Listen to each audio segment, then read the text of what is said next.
নমস্কাৰ বন্ধু বান্ধৱীসকল, আজি আমি আলোচনা কৰিবলৈ লৈছোঁ সপ্তম শ্ৰেণীৰ অংকুৰণ কিতাপখনৰ 11 নম্বৰ পাঠটি।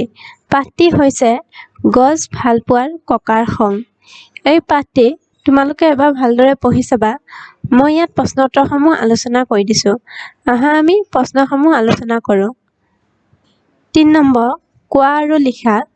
ক, কবিতাটোত কাৰ বিয়াৰ কথা কৈছে? উত্তৰ, কবিতাটোত ৰঘুনাথৰ পুতেকৰ বিয়াৰ কথা কৈছে।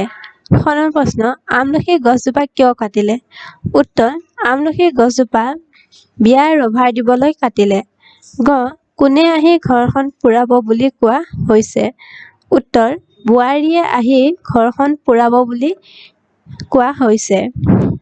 খনৰ প্ৰশ্ন, সহজতে কি বস্তু ঘূৰাই নাপাব বুলি ককাই কৈছে?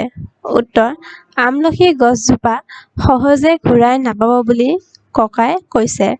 4 নম্বৰ, কোৱা আৰু লিখা। ক, বিয়া খাবলৈ আহি ককাৰ কিয় খং উঠিছিল? উত্তৰ, যেতিয়া ককাই বিয়া খাবলৈ গৈ দেখিলে যে আমলখি গছজোপা কাটি বিয়াৰ ৰভা সূতা কৰি পুতি থৈছে, তেতিয়া ককাৰ খং উঠিছিল।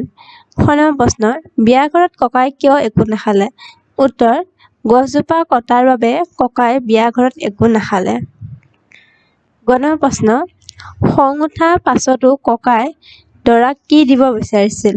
উত্তৰ, খং উঠাৰ পাছতো ককাই দৰাক এজোলোকা আশীৰ্বাদ দিব বিচাৰিছিল।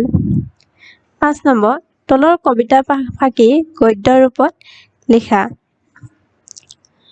আলহী অতিথি যাব, ৰভা নাইকিয়া হ'ব, বোৱাৰীয়ে ঘৰখন দিবহি পুৰাই।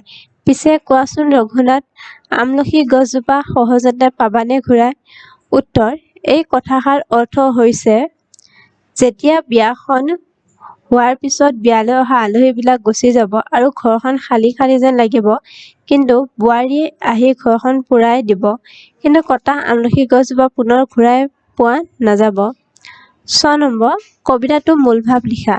উত্তৰ, কবিতাটোৰ মূল ভাৱ হৈছে, ৰঘুনাথৰ পুতেকৰ বিয়াৰ ৰভাখন দিবৰ কাৰণে আমলখি গছডাল কাটিবলগীয়া হ'ল। এই কাণ্ড দেখি গছ ভাল পোৱা ককাজনৰ খং উঠিল আৰু তেওঁ ৰঘুনাথৰ পুতেকৰ বিয়ালৈ আহি নিজৰ খং আৰু মনৰ ভাৱ ৰঘুনাথৰ আগত প্ৰকাশ কৰি কয় যে কটা আমলখি গছডাল ঘূৰাই পোৱা নাযাব। সেইকাৰণে তেওঁ ৰঘুনাথৰ পুতেকৰ বিয়াত একো নাখালে আৰু দৰাটিক আশীৰ্বাদ দি গুচি গ'ল। 7 নম্বৰ, বাক্য ৰচনা কৰা। এজোলোকা, ককাই দৰাটোক এজোলোকা আশীৰ্বাদ দিব বিচাৰিলে।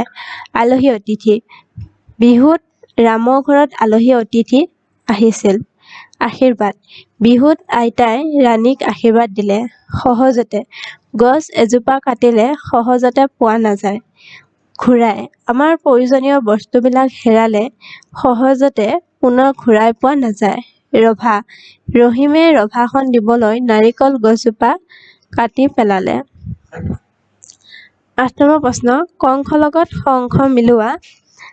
ৰভা, কোনো অনুষ্ঠানৰ বাবে অস্থায়ীকৈ নিৰ্মাণ কৰা চালি। দৰা, বৰ, গছ, বৃক্ষ, ঔষধ, দৰৱ।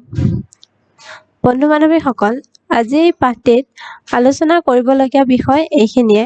যদি ভিডিঅ'টো চাই ভাল পালা তেন্তে লাইক, শ্বেয়াৰ এণ্ড ছাবস্ক্ৰাইব কৰিবলৈ নাপাহৰিবা। আৰু যদি ভিডিঅ'টো ভালদৰে বুজি পোৱা নাই তেন্তে ভিডিঅ'টো ৰখাই এবাৰ ভালদৰে চাই ল'বা। তোমালোকে যদি এই পাঠৰ প্ৰশ্ন উত্তৰসমূহ বহীত লিখিম বুলি ভাবিছা তেন্তে ডেছক্ৰিপশ্যনত লিংক দিয়া আছে, সেই লিংকটোত গ'লে এই পাঠৰ প্ৰশ্ন উত্তৰসমূহ পাবা।